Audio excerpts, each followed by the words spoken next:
Okay, welcome to Lloyd's Futureset Business Leaders Discussions, and my name's Neal. As you know, we're talking about transition and the climate transition and what that means to different industries and how insurers can help.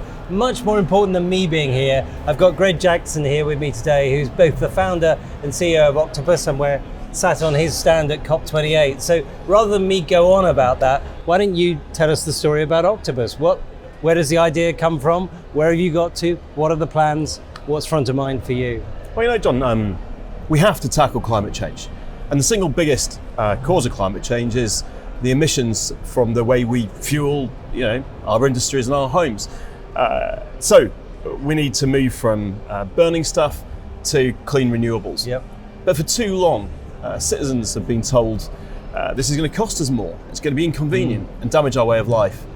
But the reality is that the investments we've made so far mean that today, renewables are the cheapest form of power almost all over the world. And broadly, they're getting cheaper every year. So what we need to do is really start building this new energy system powered by renewables, electric cars, electric heating, and electrification of industry. So I've just taken two different stakeholders in this journey you've been on with Octopus. How have you attracted investors to actually back you at one end of the spectrum, and at the other, what are you doing to attract customers and persuade the customers that this is a good story and a journey that they should be on as well? Yeah, for too long, customers have been sort of an afterthought in energy. Yeah. Energy's always been about how much you're investing in a great big power station or some new infrastructure. But the reality is, it only exists because there are customers. And as we're building the new system, so customers have got the opportunity to use energy differently. For example, if you've got an electric car, you can let us charge it automatically at the cheapest times. Interesting. They're the most renewable times. And in doing that, you can reduce the cost by maybe 60, 70%. So what we find is that increasingly, customers want these solutions that are built around the economics and the physics of renewables. As a result, in the UK, we're just about the biggest power company. And in just 8 years. Amazing. The net promoter score is 44 points higher than the nearest rival, according to Bain. And I think from an investor point of view, investors want to back the companies that are creating the world of tomorrow. Well, in fact, increasing the world of today. Yeah. And I think we've been able to demonstrate that by capitalizing on the physics and the economics of an electrified world powered by renewables, we can bring better solutions for customers, households and businesses. And I think investors are really getting behind that. Cool. Just dropping into a little bit of the detail, we'll come back to renewables in a minute. I'm just thinking, so when you talk energy, it'd be good to understand exactly what you mean, and how does that relate to the grid that we all think of when we think energy, and what does it mean from a tech point of view? Yeah. Right, so first of all, Too many questions. No, that's actually fantastic, because I think we need to think about these things broadly. Yeah. So you'll sometimes hear countries like the UK will say, hey, we're at 40, maybe 45% of our electricity is renewable. Yep. Right, but electricity is only 20% of all the energy we use. The rest of it is fossil fuels, things like petrol and diesel going into cars, or gas firing power stations. And so we need to get to a world where maybe 60 or 70% of our primary energy is electricity, and where maybe nearly all of that is coming from renewables. So that means that in a typical developed economy, we've got to increase the amount of renewables fivefold, maybe tenfold, to get to our sort of position of be able to really get to net zero. And of course, there are 800 million people in the world that don't have access to energy at all. Yeah. And in a very similar way to we had with mobile phones, with smartphones, the technologies that are enabling us to bring cheap, clean electricity to wealthy nations are also now beginning to open up the opportunity to leapfrog fossil fuels, leapfrog big heavy grids, and bring distributed cheap renewables to people who've not currently got access to energy at all. And then you asked about grids. Yeah. And I think our grids are designed over the last 100 years or more really to ship electricity from where we generate it, which in most countries is near the coal power stations. Yes. The coal fields. to population centres. But in a renewable world, we're distributing generation everywhere. So, from rooftop solar panels to small wind farms outside a town or village, to big offshore plants, right through to interconnectors that join up countries for electricity. And as we're building that system, so we need to see more change in our grids over the next 10 or 15 years than over the last 100. So when you talk renewables, do you mean wind, solar, battery, or is there something that we're missing in that story?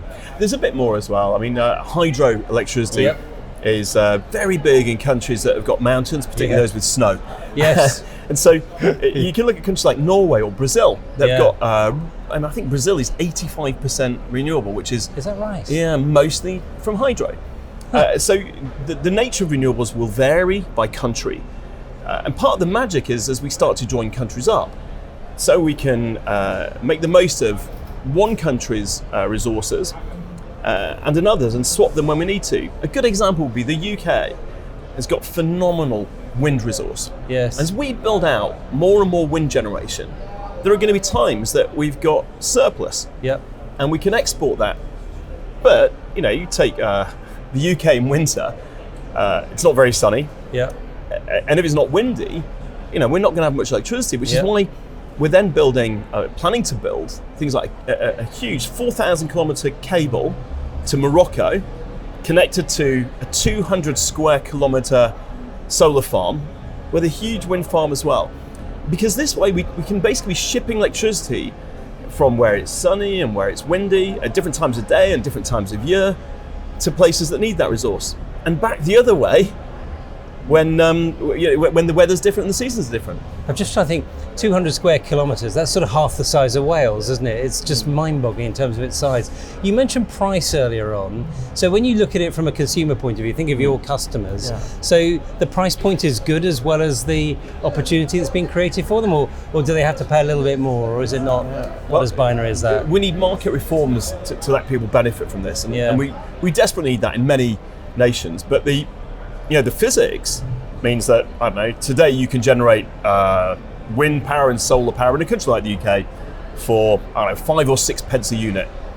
Consumers are currently paying about 27 pence a unit, right? Because the electricity price is set by the price of gas. Right.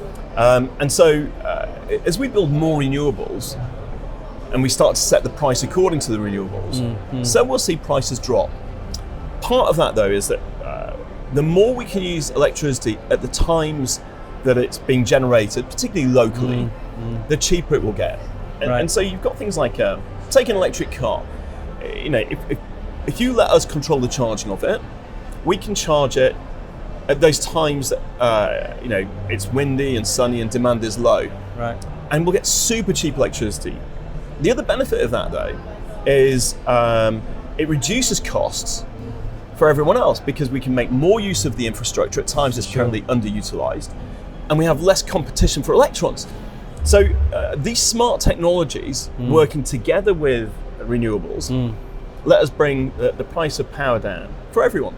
Do you feel you've got the support that you need? I mean right the way across the spectrum. So is government thinking in the right direction that you need them to? Are we that sit in financial services standing up and backing you in the way in which we should? Are there gaps in there, or do you feel that it's coming together?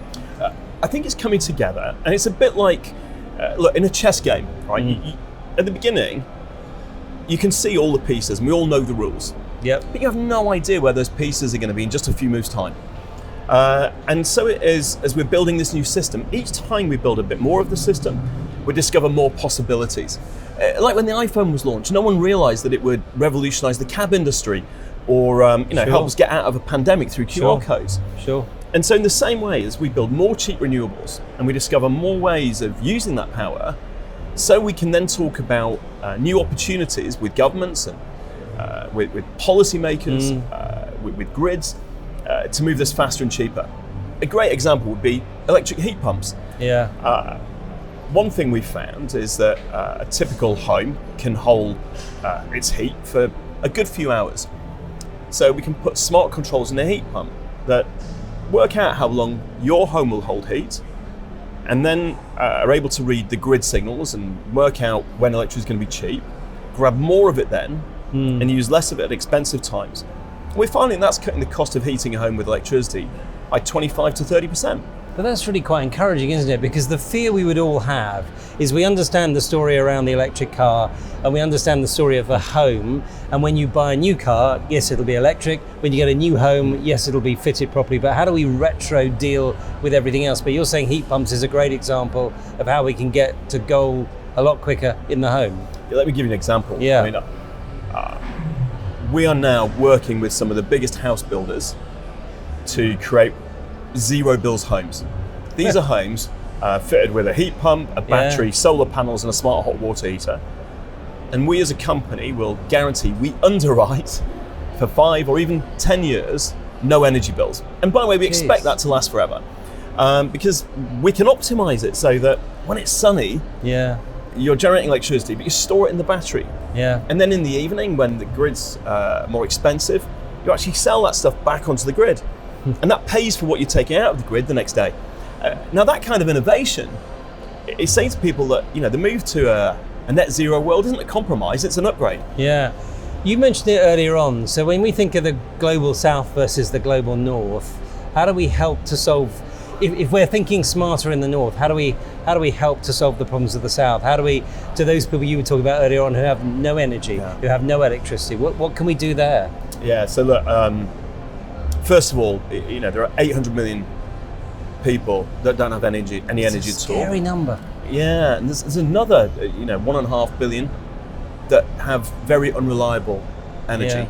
But let me give you a couple of examples how this can change. In Brazil, a village on the Amazon that had, it's got about 800 people living there. And they've had 3 hours a day of electricity generated from expensive diesel generators at the end of a long wire for years. Now, the reason they only get 3 hours a day is it's so expensive, they can't afford to run it any longer. But a couple of years ago, a company we work with provided a system using solar panels and batteries.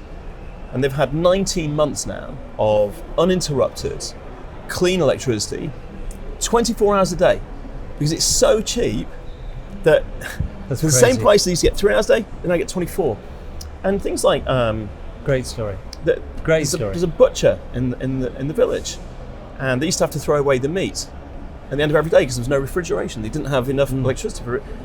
But now that they've got refrigeration, they're able to store the meat. And I think that in fact they've got so much electricity, they're running a cable along the Amazon to the next village to extend it, almost like a microgrid. And this kind of bottom-up approach where we can build small, self-sustaining energy systems from the bottom up enables us so cost-effectively to kind of democratize energy. Shows you what works, doesn't it? So we're on your stand in COP28 in Dubai.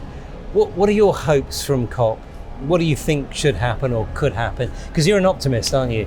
You really do believe in a better future. So do you feel optimistic out here today? Look, I'm optimistic. I think we're here because we need to be able to give the governments and NGOs that are here trying to set the targets, to give them the confidence that the solutions are here to deliver what they need from these talks. And if we're able to talk to them about how the energy transition can be something that is done for citizens, not to them. That actually, whether you're talking about the global north, the global south, is able to enhance people's lives, I think we can move on from that old perception that this was going to be a sacrifice to one in which it's an upgrade. So you're going to give me an interesting anecdote in insurance, something we've done right, please. Well, no, I think the leadership shown by the insurance industry is actually really important here, because you're sitting on the data that shows just how astonishingly expensive climate change is for society already. And of course, climate change is, if we think it's bad today, it's going to be worse next year and worse the year after. Until we reverse our emissions, it's going to keep getting worse exponentially. And I think insurers are bringing the hard data to governments to show we have to deal with this. And I think the biggest thing for me is, mitigation it's not very realistic.